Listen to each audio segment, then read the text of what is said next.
Chapter 23, June 27th, 2033, Seattle, Washington, USA.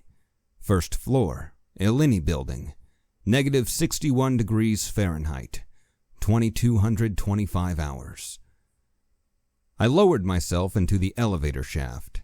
I trusted my weight against the insubstantial device at my waist and let go of the ledge. Larry was right next to me. We started walking down the walls of the shaft to give the last two room to join us. Castillo and Chen were already more than 20 feet ahead of us. I stayed at a regular pace to keep them about that far away.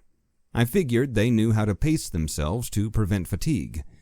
A moment later, I walked down the first elevator door, listening as my feet thumped against the hollow metal. Nearly 2 centuries after the first elevator was invented, little had changed. The mechanisms were smoother, the metals used were lighter, and overall it was safer. However, we still used doors that could be kicked in by a teenager if they so desired. It warped and bowed under my weight. I continued walking down, clearing that door a moment later. Wind was a constant sound beyond the doors.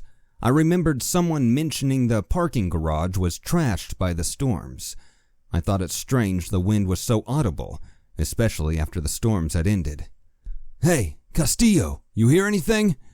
I heard him pause and became aware of my own breathing as it echoed in the shaft. I could hear the other 5 breathing as well. "No, why?"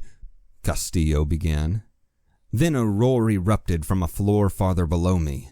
I looked down and watched Castillo jump to the side. Chen wasn't quite as fast. The elevator doors burst inwards, warping on contact as one of the Xeno's bodies slammed into them.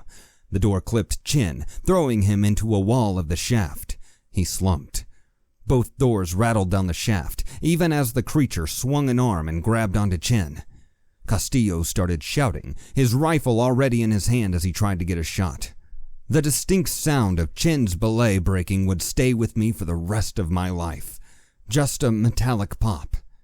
He never even screamed, though the Xeno did. I cringed as I listened to their bodies impact the elevator with a wet thud 3 seconds later, the roof of the car crumpling with a metallic screech. A few seconds later, another louder thump sounded. I guessed the elevator stands gave out due to the sudden impact. That was what they were designed for, after all. "We'll see if we can do anything for him when we get down there. Move on." Castillo's voice was emotionless. I had no hope for Chen either. I skirted the open door. I realized that when I stopped to ask the question of Castillo, they had paused right there. It was my fault Chen had fallen. I put that aside, knowing I couldn't freeze up. Larry happened to be looking at me as I looked over. It was just a split second, but I could tell he was trying to tell me it wasn't my fault. I knew he was right, at least intellectually.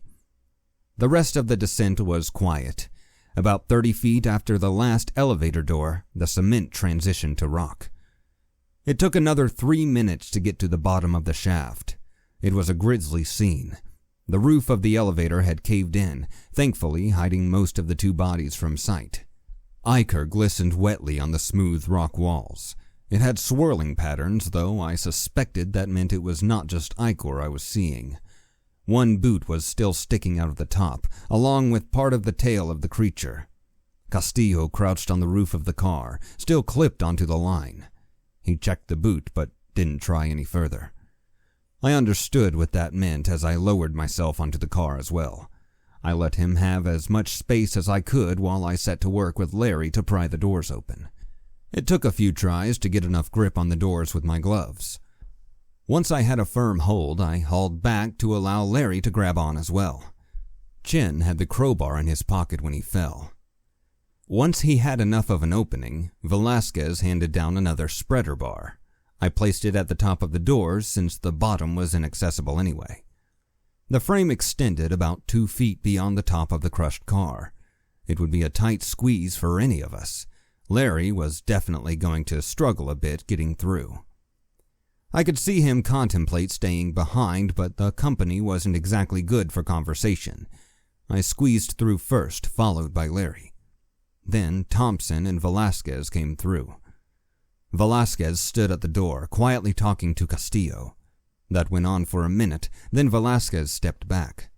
A moment later, Castillo crawled through the opening, feet first. We turned as a group and looked down the hallway that stretched out in front of us. The lights barely reflected off of a door about 100 feet ahead. A tiny red light off to the side glittered like a malevolent eye. We set off, slow and alert. The air was thick with humidity. It was significantly warmer this far below the surface. I guessed that at more than 100 feet below the surface it was nearly 40 degrees in the hallway. I wondered why there wasn't a deep puddle at the bottom of the rough-hewn corridor. As we approached the 10-foot by 10-foot blast doors, I finally noticed a series of small vents down where the walls met the floor. I figured it would be a great way to potentially collect additional water for the otherwise closed system. The red light turned out to be a badge reader. I dug the little badge out of my pocket and held it up to the black plastic of the reader. A small buzz sounded from it and the light changed to green. Rumbling sounded from behind the walls, distant and muted by rock. A moment later, the doors started to slide soundlessly back, exposing another airlock-like chamber. Light washed out through the widening crack. It stood 10 feet deep and had metal on all sides.